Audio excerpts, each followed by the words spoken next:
ರಾಮನವಮಿ.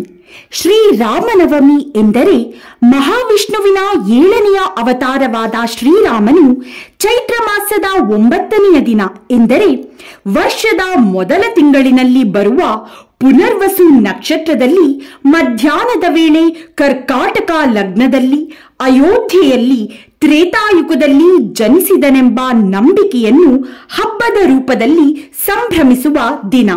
ವೈದಿಕ ಕಾಲಗಣನೆಯ ಪ್ರಕಾರ ಶ್ರೀರಾಮನು ಸುಮಾರು 1 ಮಿಲಿಯನ್ ವರ್ಷಗಳ ಹಿಂದೆ ತ್ರೇತಾಯುಗದಲ್ಲಿ ಜನಿಸಿದ್ದ ಎಂದು ಭಾವಿಸಲಾಗಿದೆ. ಶಾಸ್ತ್ರಗಳ ಪ್ರಕಾರ ಅಯೋಧ್ಯೆಯ ರಾಜನಾದ ದಶರಥನಿಗೆ ಕೌಸಲ್ಯ, ಕೈಕೇಯಿ ಹಾಗೂ ಸುಮಿತ್ರೆ ಎಂಬ 3 ಜನ ಪತ್ನಿಯರಿದ್ದರು. ಆದರೆ ಯಾರಿಗೂ ಪುತ್ರ ಸಂತಾನವಾಗಿರದ ಕಾರಣ ದಶರಥನು ಋಷಿಮುನಿಗಳ ಸಲಹೆಯಂತೆ ಪುತ್ರಕಾಮೇಷ್ಠಿ ಎಂಬ ಯಾಗವನ್ನು ಮಾಡಿಸಿದ್ದರು. ಇದರಿಂದ ಸಂತುಷ್ಟನಾದ ಪ್ರಜಾಪತಿಯು ದಶರಥನಿಗೆ ದಿವ್ಯ ಪಾಯಸವನ್ನು ಕೊಡುತ್ತಾನೆ.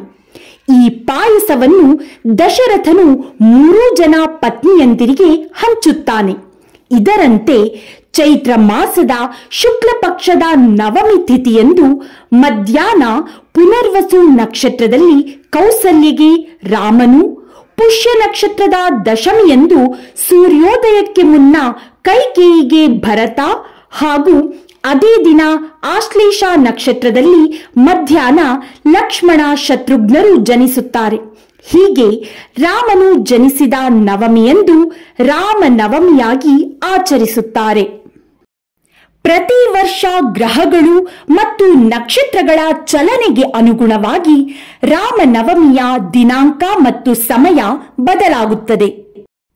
ರಾಮನವಮಿ ಹಬ್ಬವು ಸೂರ್ಯ ದೇವನ ಪ್ರಾರ್ಥನೆಯೊಂದಿಗೆ ಪ್ರಾರಂಭವಾಗುತ್ತದೆ. ಕಾರಣವೇನೆಂದರೆ ಶ್ರೀರಾಮನು ಸೂರ್ಯ ವಂಶಸ್ಥನಾಗಿದ್ದು, ಹಾಗಾಗಿ ಶಕ್ತಿಯ ಪ್ರತೀಕವಾಗಿರುವ ಸೂರ್ಯ ದೇವರ ಆರಾಧನೆಯ ಮೂಲಕ ರಾಮನವಮಿ ಆರಂಭವಾಗುತ್ತದೆ.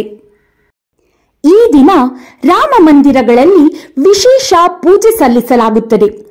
ಅನೇಕ ಮಂದಿ ಭಕ್ತಾದಿಗಳು ಉಪವಾಸವನ್ನು ಕೈಗೊಳ್ಳುವ ಮೂಲಕ ರಾಮನವಮಿಯನ್ನು ಆಚರಿಸುತ್ತಾರೆ. ಈ ಶುಭದಾಯಕ ದಿನವನ್ನು ರಾಮ ಸೀತೆಯರ ವೈವಾಹಿಕ ದಿನವನ್ನಾಗಿಯೂ ಆಚರಿಸಲಾಗುತ್ತದೆ. ಆದುದರಿಂದ ದಕ್ಷಿಣ ಭಾರತದ ಕೆಲವು ದೇವಾಲಯಗಳಲ್ಲಿ ಅರ್ಚಕರು ಕಲ್ಯಾಣೋತ್ಸವಂ ಎಂಬ ಹೆಸರಿನ ವೈವಾಹಿಕ ದಿನವನ್ನು ಆಚರಿಸುತ್ತಾರೆ. ಶ್ರೀರಾಮಚಂದ್ರನ ನಾಮೋಚ್ಚಾರಣೆಯಿಂದ ಸಕಲ ಪಾಪಗಳು ದೂರವಾಗುತ್ತದೆ ಎಂದು ಹೇಳಲಾಗಿದೆ. ಸ್ವಯಂ ಭಗವಾನ್ ಶಿವನೇ ತನ್ನ ಪತ್ನಿಯಾದ ಪಾರ್ವತಿಗೆ ಉಪದೇಶಿಸಿರುವ ಪ್ರಕಾರ ರಾಮನಾಮವನ್ನು ಅತ್ಯಂತ ಭಕ್ತಿಭಾವದಿಂದ ಒಮ್ಮೆ ಉಚ್ಚರಿಸಿದರೂ ಅದು ಭಗವಾನ್ ಶ್ರೀ ವಿಷ್ಣುವಿನ ಸಹಸ್ರ ನಾಮಗಳನ್ನು ಪಠಿಸುವುದಕ್ಕೆ ಸಮಾನವಾದುದಾಗಿರುತ್ತದೆ. ರಾಕ್ಷಸ ರಾವಣನನ್ನು ಕೊಲ್ಲುವ ಮೂಲಕ ಶ್ರೀರಾಮನು ಕೆಟ್ಟ ಶಕ್ತಿಯ ವಿರುದ್ಧ ವಿಜಯ ಸಾಧಿಸುವಂತೆ ಮಾಡಿಸಿರುವ ಸಂದೇಶ ಹರಡುವ ನಿಟ್ಟಿನಲ್ಲಿಯೂ ಈ ಹಬ್ಬವನ್ನು ಮಹತ್ವದ್ದೆಂದು ಪರಿಗಣಿಸಲಾಗಿದೆ. ದುಷ್ಟರ ಮೇಲೆ ಒಳ್ಳೆಯತನದ ವಿಜಯ, ಅಧರ್ಮವನ್ನು ಸೋಲಿಸಿ ಧರ್ಮದ ಸ್ಥಾಪನೆಯನ್ನು ಮಾಡಿದ ಕಾರ್ಯವನ್ನು ಸೂಚಿಸುತ್ತದೆ. ರಾಮನು ನಮ್ಮ ಆತ್ಮವಾದರೆ ಸೀತೆಯು ನಮ್ಮ ಮನಸ್ಸು, ಹನುಮಾನ್ ನಮ್ಮ ಜೀವಶಕ್ತಿಯಾದರೆ ರಾವಣನು ನಮ್ಮ ಅಹಂ. ಅಹಂ ಮನಸ್ಸನ್ನು ಆವರಿಸಿಕೊಂಡಾಗ ನಮ್ಮ ಆತ್ಮವು ಪ್ರಕ್ಷುಬ್ಧಗೊಳ್ಳುತ್ತದೆ. ಮನಸ್ಸು ಮತ್ತು ಆತ್ಮವನ್ನು ಸಮನ್ವಯಗೊಳಿಸಲು ಧ್ಯಾನ ಮಾಡಿ ಉಸಿರಾಟದ ಮೂಲಕ ಮನಸ್ಸು ಮತ್ತು ಆತ್ಮವನ್ನು ನಿಯಂತ್ರಣಕ್ಕೆ ತರಬಹುದು. ರಾಮ ಮತ್ತು ಸೀತೆ ಒಂದಾದರೆ ಅಹಂ ನಾಶವಾಗುತ್ತದೆ.